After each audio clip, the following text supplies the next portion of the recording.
Cette visite est un troisième assassinat, est une troisième torture, est un troisième emprisonnement de toutes les victimes.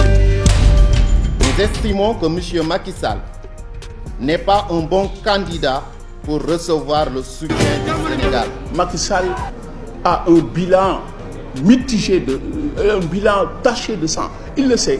Maintenant, il est venu au Sénégal pour autre chose. Maintenant, c'est cette visite-là qui est pour nous autres une provocation morale.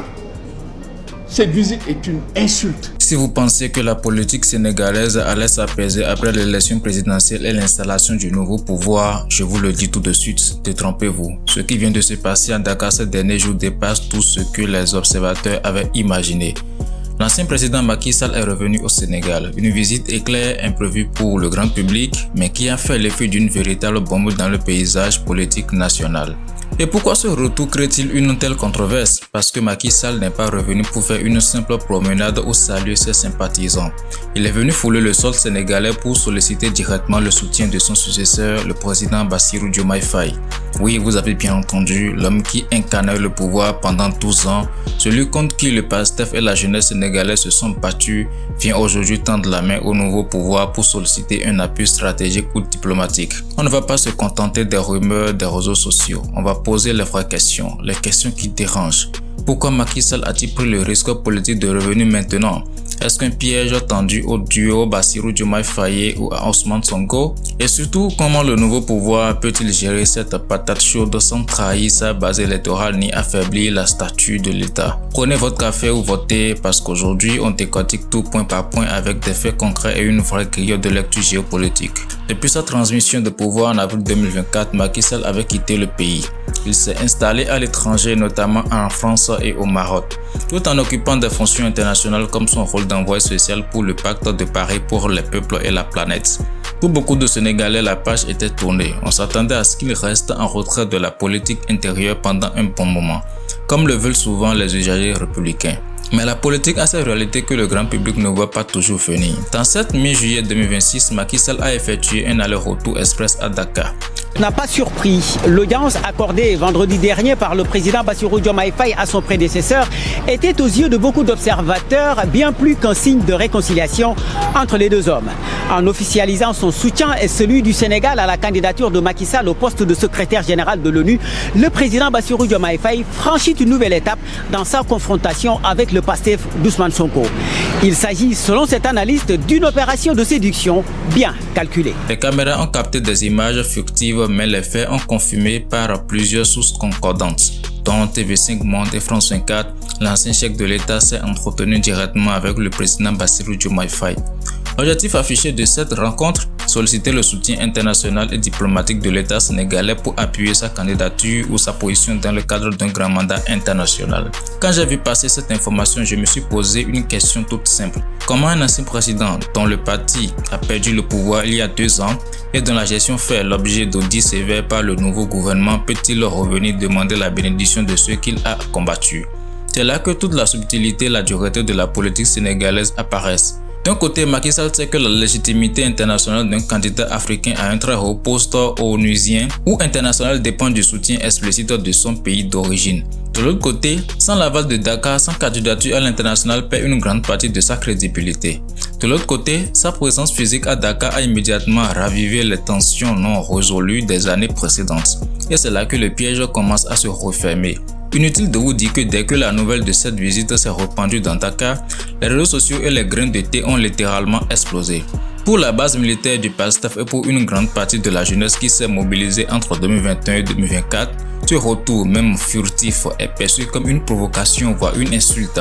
Souvenons-nous de ce que cette jeunesse a traversé, les manifestations, les arrestations, les pertes en vie humaine, les mois de prison pour de nombreux jeunes militants et pour Ousmane Sonko et Bassirou Diomaye Faye eux-mêmes. Pour la base du pouvoir actuel, le mot d'ordre depuis l'élection d'avril 2024 est clair, la reddition des comptes. Les citoyens attendent que les audits financiers lancés par Ousmane Sonko aillent jusqu'au bout. Ils veulent savoir où sont passés les deniers publics, comment certains contrats d'État ont été négociés et que toute la lumière soit faite sur les violences politiques du passé. Alors, quand cette même base voit Macky Sall être reçu au palais présidentiel, le choc psychologique est immense. J'ai lu des dizaines de commentaires de Sénégalais ces derniers jours. Beaucoup disent comment peut-on dérouler le tapis rouge ou négocier avec quelqu'un que nous voulons voir redevable devant la justice. Cette réaction populaire est totalement compréhensible.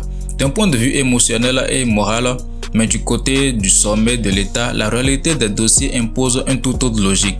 Et c'est ce grand écart entre la passion de la rue et la raison d'État qui met le pouvoir sous une pression terrible. Mettez-vous 2 minutes à la place du président Bassirou Diomaye Faye. En tant que chef de l'État, il incarne l'institution présidentielle. Il doit penser à la statue internationale du Sénégal et à la continuité de l'État et aux usages républicains. Dans la tradition diplomatique sénégalaise, une tradition très forte depuis Léopold Sédar Senghor, Abdou Diouf et Abdoulaye Wade, le Sénégal a toujours soutenu ses ressortissants qui briguent de hautes fonctions internationales. Avoir un ancien président sénégalais à la tête d'une grande institution mondiale comme l'ONU, c'est aussi une forme de soft power pour le pays. Mais voici le dilemme qui se dresse face à lui et je vais vous le résumer en 2 axes simples. Voici le premier axe s'il accepte de soutenir la démarche de Macky Sall. Si le président Diomaye Faye donne son accord officiel pour appuyer Macky Sall sur la scène internationale, il envoie un signal d'apaisement diplomatique à l'extérieur. Mais à l'intérieur du pays, c'est un séisme politique. Sa propre base va l'accuser de compromission, de deal politique sous le coude ou de trahison des engagements de campagne. Le second axe est que s'il refuse catégoriquement de le recevoir ou de le soutenir, s'il ferme la porte au nez de Macky Sall, il satisfait la frange la plus radicale de ses militants. Mais sur le plan international, cela peut être perçu par certains partenaires comme une forme de ventada personnelle ou une rupture avec l'élégance républicaine qui a toujours fait la renommée du Sénégal. C'est exactement cela le piège politique. Macky Sall, en venant en personne poser sa demande sur la table du palais, oblige Bassirou Diomaye Faye à faire un choix public ou semi-public où chaque option compte un coût politique élevé. Et au milieu de ce jeu d'échecs, il y a un acteur clé dont il faut absolument parler, Ousmane Sonko. Impossible de comprendre la politique sénégalaise aujourd'hui sans analyser le rôle central d'Ousmane Sonko dans tout ça. Pendant plus de 2 ans, il a dirigé le gouvernement, mais aujourd'hui, le paysage politique s'est complètement réorganisé.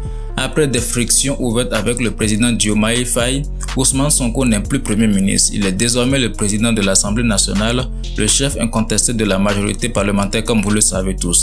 On est passé d'un tandem exécutif à un véritable face-à-face institutionnel entre le palais présidentiel et l'hémicycle. Changer de fauteuil n'a pas fait varier Ousmane Sonko de ligne. Depuis le pêchoir, il garde son positionnement de gardien du projet et de la ligne dure. Pour les partisans du PASTEF, la reddition des comptes, la gestion souveraine des ressources et la transparence financière ne sont pas négociables. En prenant la tête du pouvoir de l'exécutif, Sonko dispose désormais d'un levier direct pour surveiller l'action du nouveau gouvernement et imposer l'agenda du parti. Alors que signifie ce nouvel équilibre face au dossier Macky Sall et aux audits? Si la présidence cherche à temporiser pour des raisons diplomatiques ou de stabilité, Sonko à l'Assemblée nationale devient un contre-pouvoir redoutable. Il a clairement averti. Le Parlement exercera un contrôle sans concession. Est-ce le signe d'une fracture définitive entre le duo Diomaye-Sonko, transformant le Sénégal en un régime de cohabitation sous tension, ou assistons à une rétribution stratégique des rôles où Sonko utilise l'Assemblée pour maintenir la pression de la base pendant que Diomaye gère les équilibres de l'État? Maintenant, mettons-nous un instant de l'autre côté de l'échiquier. Que cherche réellement Macky Sall? Un homme qui a dirigé un pays comme le Sénégal pendant 12 ans, qui connaît les rouages de la politique africaine et internationale sous le bout des doigts. Ne fait pas un voyage à Dakar sur un coup de tête. Tout déplacement de ce niveau est pesé, sous-pesé et préparé. Alors quelle est la véritable stratégie derrière ce retour éclair? Mettons en scène quelques hypothèses. Pour la première hypothèse, c'est la recherche d'une protection diplomatique internationale. En décrochant un poste de tout premier plan dans une grande organisation multilatérale comme l'ONU ou une agence spécialisée, Macky Sall s'assurerait une statue internationale incontestable et une forme de protection morale et politique face à d'éventuelles poursuites judiciaires nationales. Pour obtenir ce genre de mandat, le soutien du gouvernement de son pays d'origine est un passage quasi obligé. La deuxième hypothèse est la préservation de son héritage et de son parti, l'APR. Même depuis l'extérieur, Macky Sall sait que son parti, l'Alliance pour la République, traverse une zone de turbulence après la défaite électorale. En revenant à Dakar et en s'entretenant avec le nouveau président, il montre à ses militants et à ses cadres qu'il reste un interlocuteur politique de poids capable de dialoguer directement au sommet de l'État. Pour la troisième hypothèse, tester la solidité du nouveau pouvoir. En effectuant cette visite, Macky Sall a pu mesurer directement le climat politique à Dakar, la fermeté des nouvelles autorités et la réaction de l'opinion publique. C'est ce qu'on appelle en politique un ballon d'essai. Quelle que soit l'hypothèse principale, une chose est sûre, Macky Sall a démontré qu'il n'entend pas s'effacer doucement de la circulation. Il reste un acteur politique avec lequel il faut composer, qu'on le veuille ou non. Élargissons maintenant notre focale. Pourquoi cet événement dépasse les simples frontières du Sénégal et intéresse toute l'Afrique de l'Ouest? Le Sénégal a toujours été considéré comme la vitrine démocratique de la sous-région. Dans une Afrique de l'Ouest secouée ces dernières années par des coups d'état militaires, des transitions difficiles et des tensions politiques majeures, l'élection présidentielle de 2024 au Sénégal a été saluée dans le monde entier comme une leçon de maturité démocratique. La transition entre Macky Sall et Bassirou Diomaye Faye s'était déroulée comme un calme républicain remarquable, rassurant les investisseurs et les partenaires internationaux. Mais la gestion de l'après-pouvoir est souvent le véritable test de maturité pour une démocratie. Comment un pays gère-t-il ses anciens dirigeants? D'un côté, il y a l'exigence absolue d'éviter l'impunité pour que les citoyens gardent confiance dans la justice et dans les institutions. De l'autre côté, il y a le risque de sombrer dans un cycle sans fin de règlement de comptes politiques qui peut paralyser l'appareil d'État et diviser durablement la nation. Pour les pays voisins et pour la CEDEAO, la façon dont le président Diomaye et Ousmane Sonko vont traiter le cas Macky Sall sera un signal fort. Est-ce que le Sénégal va réussir à concilier la fermeté sur la justice financière et la retenue institutionnelle?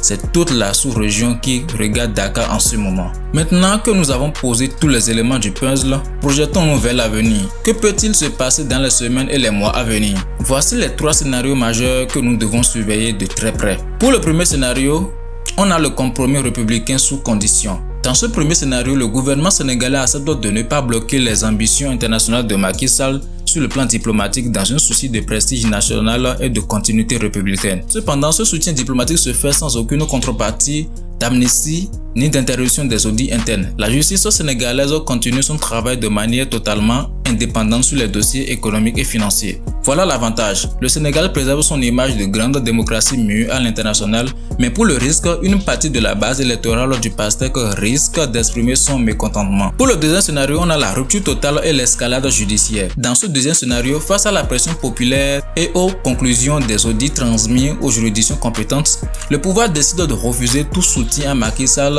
et d'engager des procédures officielles de reddition des comptes visant directement d'anciens hauts responsables du régime sortant.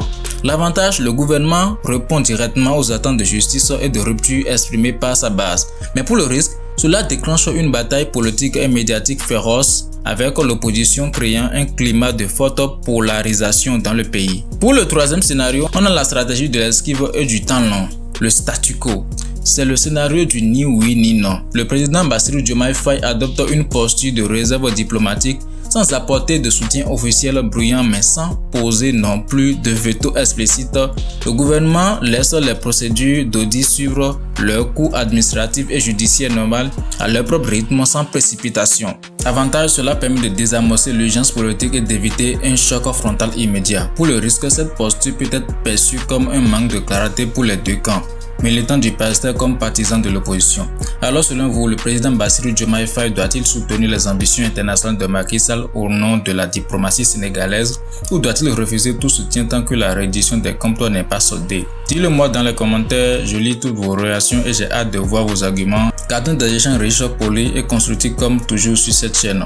Si vous aimez cette vidéo et que vous appréciez ce travail d'analyse indépendant, abonnez-vous à la chaîne, activez la cloche de notification, laissez un gros pouce bleu, partagez cette vidéo et à très bientôt pour une nouvelle analyse.